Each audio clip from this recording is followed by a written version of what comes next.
depuis un instant et j'essaie de comprendre en quoi la polyvalence serait utile à notre système d'éducation.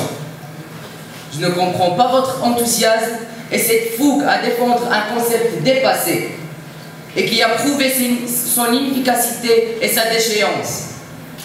Laissez-moi vous dire que cette polyvalence, dont vous n'avez cessé d'énumérer les vertus depuis tout à l'heure, a des incidences négatives non seulement sur l'éducation des élèves et leur rendement, mais aussi sur leur morale, leur concentration, leur équilibre et leur bien-être, leur épanouissement. En effet, à cause de programmes encombrants et éreintants, les élèves se retrouvent devant un désarroi total et absolu. Ne sachant comment gérer cette situation, pour le moins que l'on puisse dire compliquée. Ainsi, l'ennui, le désintérêt et le manque de concentration s'installent. Mesdames et messieurs, de quelle polyvalence parle-t-on? Celle des disciplines? Oh, combien diverses et astreignantement? Ou celle de l'enseignant submergé par un programme contraignant?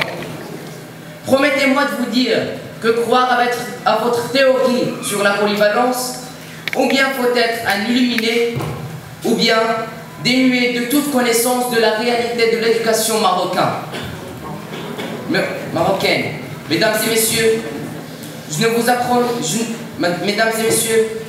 apprendrai rien si je vous dis que même dans les pays développés, ce concept a prouvé ses lacunes.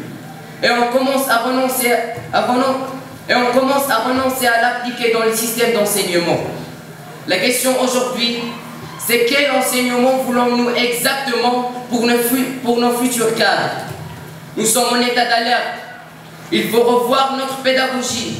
Les temps ont évolué et nous avons affaire à une nouvelle ère où la maîtrise et le savoir-faire règnent.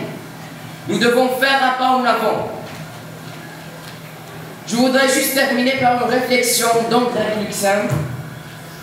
Je vous invite à méditer là-dessus. Je cite: « Demain, tu seras un homme, libre, à condition que tu ne retournes pas d'où l'éducation te détourne. » Et merci pour votre attention.